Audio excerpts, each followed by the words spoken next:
The hot August of 1920, near the city of Zamość, was frozen in a haze, permeated with the smell of sweat, horseflesh, and gunpowder smoke. A premonition of something inevitable hung in the air, as if nature itself had tensed before a decisive blow. It was here, amidst the viscous Polish roads and boundless fields, that the fate of not just one military campaign was being decided, but perhaps the entire world order dreamed of by the leaders of the young Soviet Republic. At the center of this boiling cauldron was a man whose name would later be erased from the heroic chronicles: Mikhail Lewandowski.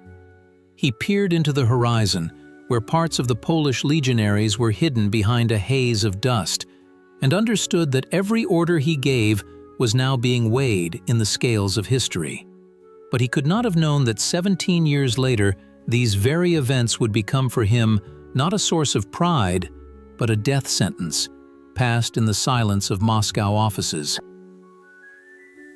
At that time, the world around seemed simplified to the extreme.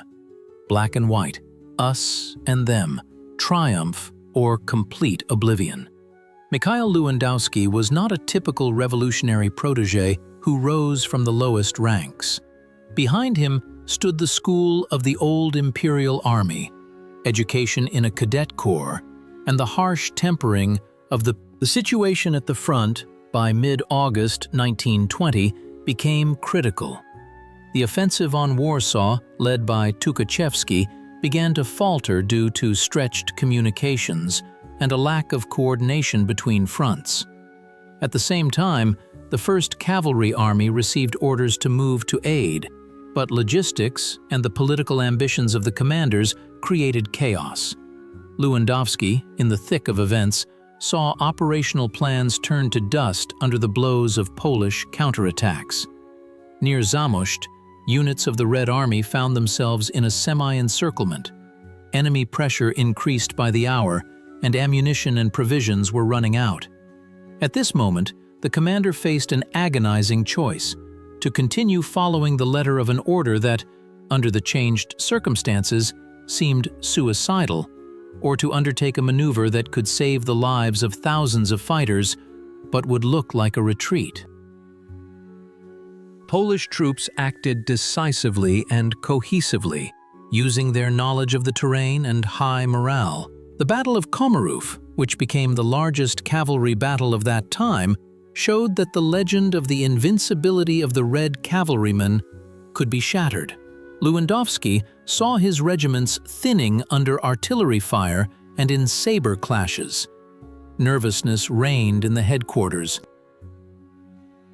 People's Commissar for Military and Naval Affairs Leon Trotsky demanded decisive action, regardless of losses, while Stalin and Voroshilov, who were at the Southwestern Front, played their own game, often ignoring orders from the center. In this intertwining of personal ambitions and strategic miscalculations, Lewandowski found himself the instrument that was supposed to accomplish the impossible.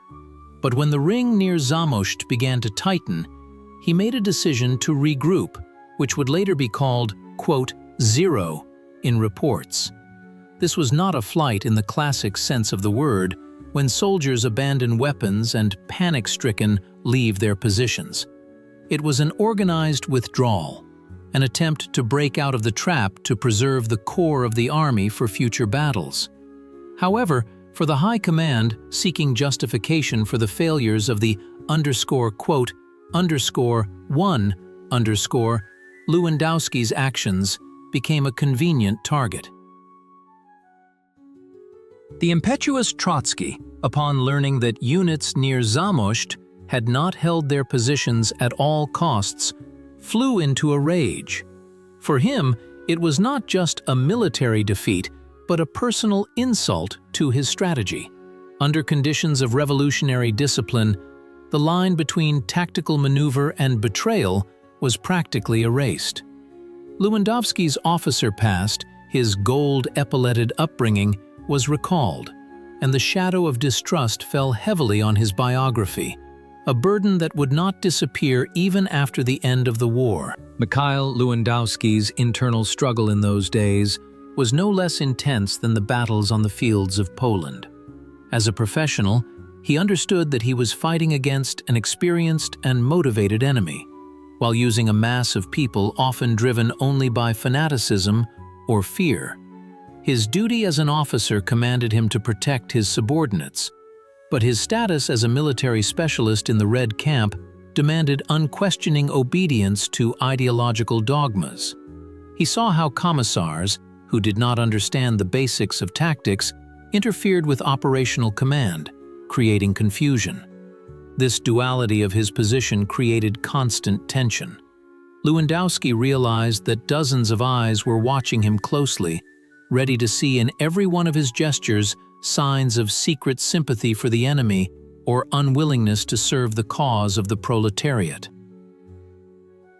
After the end of active hostilities and the signing of the Riga Peace Treaty in 1921, Mikhail Karlovich's life seemed to have entered a peaceful course. He held high positions, commanded districts, and participated in army reform. But behind the outward well-being lay a fear that had settled in the hearts of many former officers. The story of the Polish campaign had not been forgotten.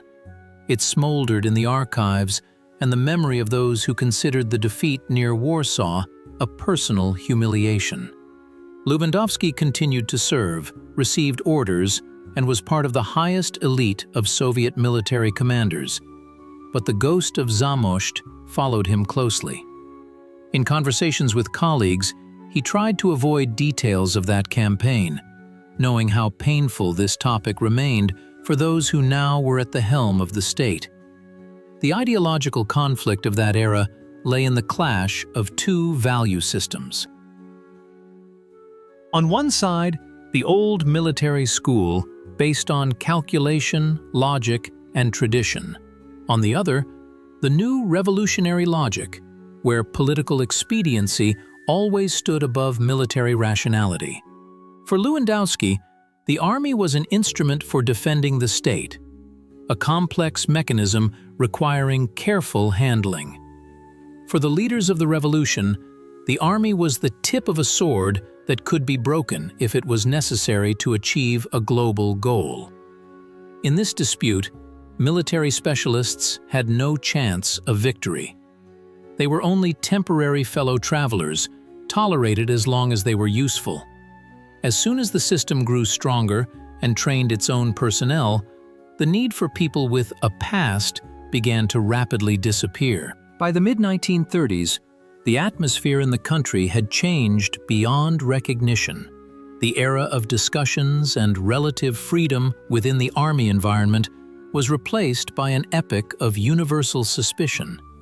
In 1936, processes began that would later be called the Great Purge. The names of Civil War heroes, one after another, began to disappear from newspapers and official reports, replaced by the stigma of enemy of the people.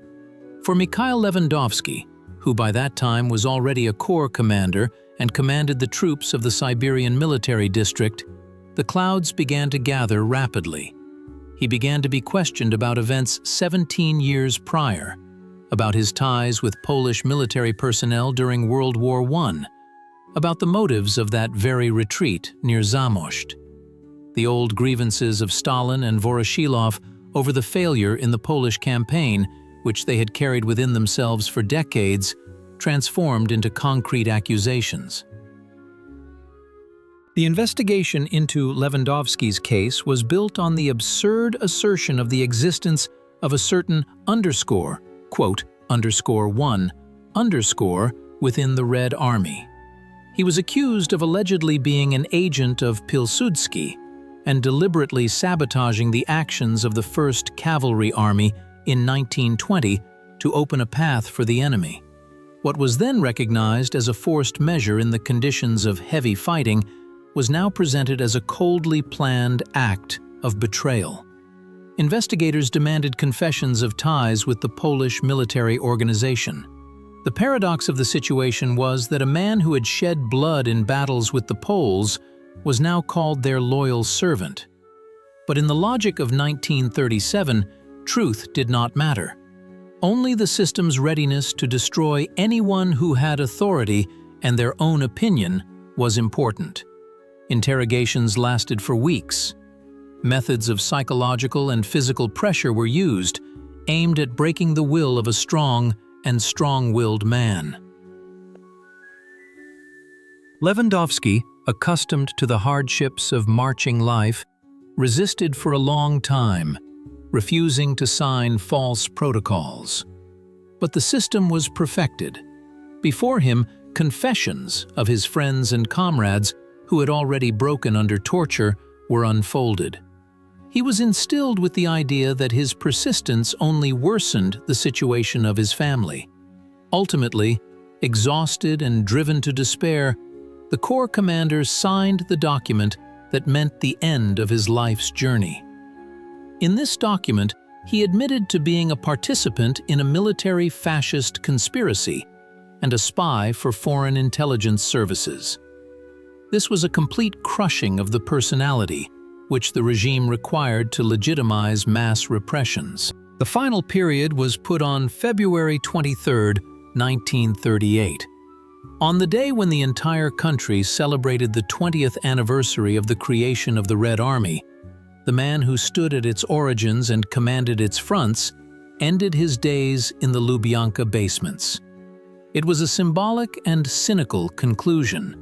History came full circle, and those who, together with him in 1920, dreamed of a world conflagration, now watched with satisfaction as the flames of this conflagration devoured the best sons of the fatherland.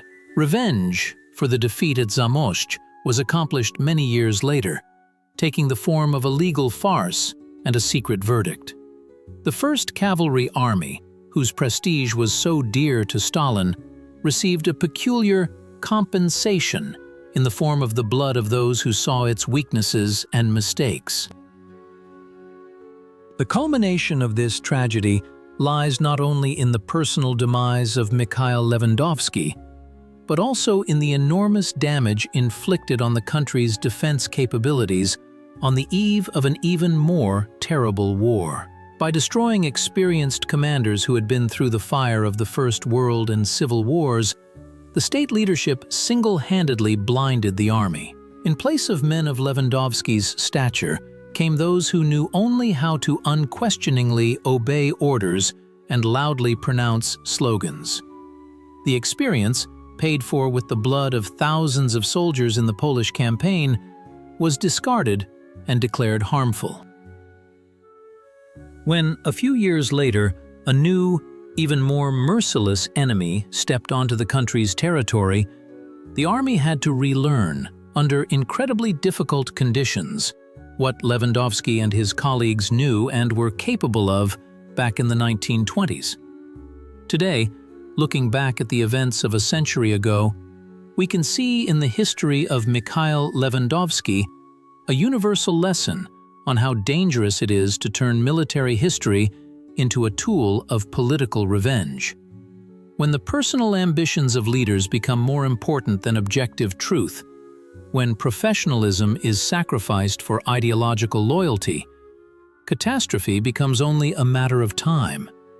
The figure of Commander Lewandowski reminds us that behind the dry lines of reports and maps always stand living people with their fears, hopes, and the right to make mistakes. His fate is a call for us to learn to see history in all its complexity, without trying to simplify it into convenient myths that so easily turn into instruments of destruction. The resonance of this story is felt even in our time. We see how often the past becomes a hostage of the present, how facts are distorted to suit the current agenda.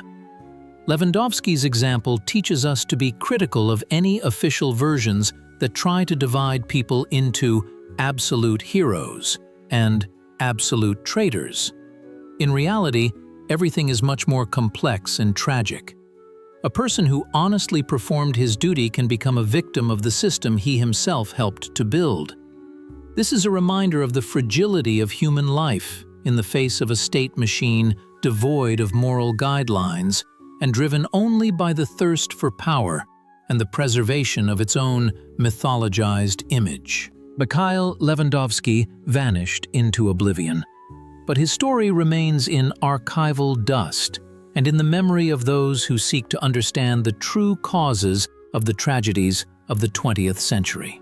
Returning to that scorching August of 1920 near Zamość, we see not a deserter, but an officer who tried to preserve the army amidst a collapsing front.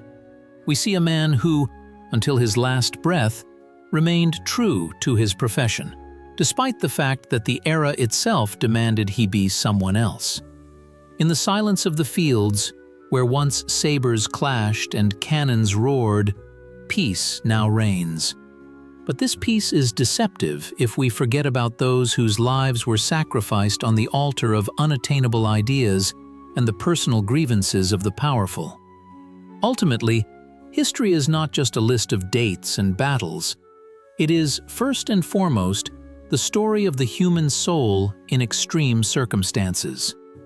Mikhail Levandovsky lived a life full of struggle, triumphs, and profound disappointments.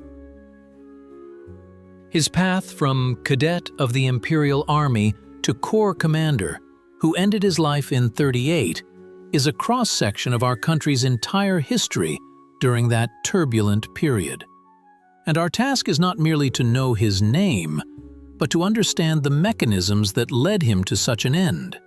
For only by understanding the past in all its unvarnished truth can we hope that similar tragedies will never recur in the future. Concluding our narrative, we once again envision that very rider on the horizon, near the walls of Zamość. He gazes into the distance, unaware that ahead of him lies not the glory of a victor, but long years of service, ending in a cramped cell. He makes his choice, relying on honor and military duty, and it is this choice that makes his figure truly majestic in its tragic nature. Mikhail Levandovsky remains in our memory as a symbol of a generation that built a new world, but was ultimately destroyed by it. His life and end remind us that true courage lies not only in attacking the enemy, but also in the ability to remain oneself when the whole world around is going mad.